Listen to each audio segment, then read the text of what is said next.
ನೊಂದ ಪುರುಷರ ಗಮನಕ್ಕೆ ಹಾಗೂ ಪುರುಷರ ಜೀವನದಲ್ಲಿ ಆಟ ಆಡುತ್ತಿರುವ ಮಹಿಳೆಯರ ಗಮನಕ್ಕೆ.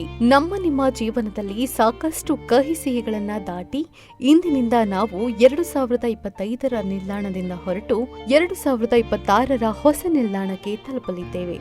ಈ ಸುಖ ಸಮೃದ್ಧಿ ಪಯಣದ ಕುರಿತು V2 ಸೂರ್ಯ ಆದ ನಾನು ನಿಮಗೆ ತಿಳಿಸುವುದೇನೆಂದ್ರೆ, ನಾನು ಹೆಣ್ಣನ್ನ ಗೌರವಿಸ್ತೇನೆ ಹಾಗೂ ಪೂಜಿಸ್ತೇನೆ. ಯಾಕೆ ಅಂದ್ರೆ ನನ್ನ ತಾಯಿಯೂ ಸಹ ಒಂದು ಹೆಣ್ಣು, ನನ್ನ ಅಕ್ಕ ತಂಗಿಯರು ಸಹ ಹೆಣ್ಣೆ, ಈ ಭೂಮಿ ತಾಯಿ ಕೂಡ ಒಂದು ಹೆಣ್ಣೆ. ಅದು ಮಾತ್ರ ಅಲ್ಲ, ನನ್ನನ್ನ 9 ತಿಂಗಳ ಕಾಲ ಹೊಟ್ಟೆಯಲ್ಲಿ ಇಟ್ಟು ಹೆತ್ತು ಹೊತ್ತು ಸಾಕಿದವಳು ಒಂದು ಹೆಣ್ಣೆ. ಆದ ಕಾರಣ ನಾನು ಬರೀ ನನ್ನ ತಾಯಿನ ಮಾತ್ರ ಪೂಜಿಸಲ್ಲ, ನನ್ನ ತಾಯಿ ನನಗೆ ಜನ್ಮ ಕೊಡಲು ಕಾರಣವಾಗಿದ್ದ ನನ್ನ ತಂದೆಯವರನ್ನ ಸಹ ಪೂಜಿಸ್ತೇನೆ. ನನ್ನಲ್ಲಿ ಒಂದು ಗುಣ ಇದೆ, ಅದು ಏನಂದ್ರೆ ನನ್ನ ತಂದೆ ತಾಯಿ ಇಬ್ಬರು ನನಗೆ ಸಮಾನರೇ.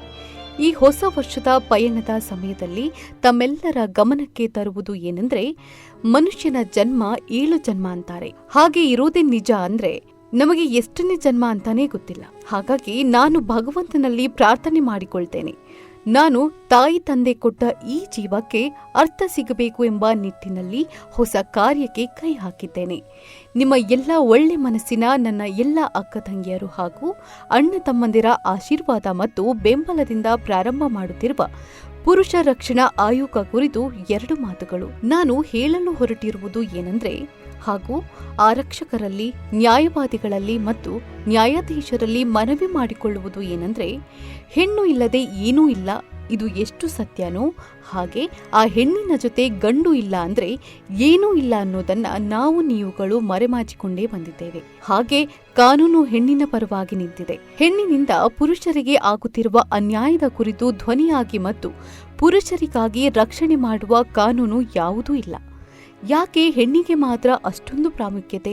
ಪೊಲೀಸ್ ಠಾಣೆಯಲ್ಲಿ ಆಗಲಿ ನ್ಯಾಯಾಲಯದಲ್ಲೇ ಆಗಲಿ ಹೆಣ್ಣಿಗೆ ಪ್ರಾಮುಖ್ಯತೆ ಯಾಕೆ ಎಂಬುದು ನನಗೆ ಅರ್ಥ ಆಗ್ತಾ ಇಲ್ಲ. ಹೆಣ್ಣಿಗೆ ಹೇಗೆ ಆಸೆ, ಜೀವನ, ಮನಸ್ಸು, ಭಾವನೆ ಇದೆಯೋ ಹಾಗೆಯೇ ಪುರುಷರಿಗೂ ಇದೆ ಅಲ್ವಾ? ಒಂದು ಹೆಣ್ಣು ಏನೇ ಮಾಡಿದ್ರೂ ಸರಿ, ಗಂಡು ಏನು ಮಾಡಿಲ್ಲ ಅಂದ್ರೂ ಅವನು ಸರಿಯಿಲ್ಲ.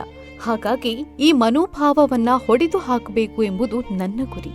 ಇತ್ತೀಚಿನ ದಿನಗಳಲ್ಲಿ ಅತಿ ಹೆಚ್ಚು ಪುರುಷರು ಹೆಣ್ಣಿನಿಂದ ಮೋಸ, ವಂಚನೆ, ಕಿರುಕುಳ, ಮಾನಸಿಕ ಹಿಂಸೆ ಅನುಭವಿಸ್ತಾ ಇದ್ದಾರೆ. ಅದು ಮಾತ್ರ ಅಲ್ಲದೆ ಅತಿ ಹೆಚ್ಚು ಹೆಣ್ಣಿನಿಂದ ಮೋಸ ಹೋಗಿ ಸಾವಿಗೆ ಶರಣಾಗ್ತಾ ಇದ್ದಾರೆ. ಅದೆಷ್ಟೋ ಕುಟುಂಬಗಳನ್ನ ಅನಾಥ ಮಾಡಿ ಭೂಮಿ ಬಿಟ್ಟು ಹೋಗ್ತಿದ್ದಾರೆ. ಆ ಕಾರಣ ಪುರುಷರು ಭೂಮಿ ಮೇಲೆ ಇರುವಷ್ಟು ದಿನ ಸಂಸಾರ, ನೆಮ್ಮದಿ, ಸುಖ, ಸಂತೋಷದಿಂದ ಇರಲಿ ಎನ್ನುವ ಒಂದು ಉದ್ದೇಶದಿಂದ ನಾನು ಪುರುಷ ರಕ್ಷಣಾ ಆಯೋಗ ಸ್ಥಾಪನೆ ಮಾಡ್ತಿದ್ದೀನಿ. ಈ ಆಯೋಗವು ನೊಂದ ಪುರುಷರ ಬದುಕಿಗೆ ದಾರಿದೀಪವಾಗುತ್ತದೆ.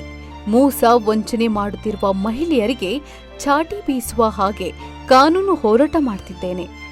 ಸಮಾನತೆ ತರಬೇಕು ಎಂಬ ನಿಟ್ಟಿನಲ್ಲಿ ಪುರುಷರ ಬದುಕಿನ ಹಿತದೃಷ್ಟಿಯಿಂದ ಪುರುಷ ರಕ್ಷಣಾ ಆಯೋಗ ನಿಮಗಾಗಿ ತರುತ್ತಿದ್ದೇನೆ. ಹೀಗೆ ಯಾವಾಗಲೂ ನಿಮ್ಮ ಸಲಹೆ, ಸೂಚನೆ, ಬೆಂಬಲ ಇರಲಿ. ಇಂತಿ ನಿಮ್ಮ ಪ್ರೀತಿಯ V2 ಸೂರ್ಯ.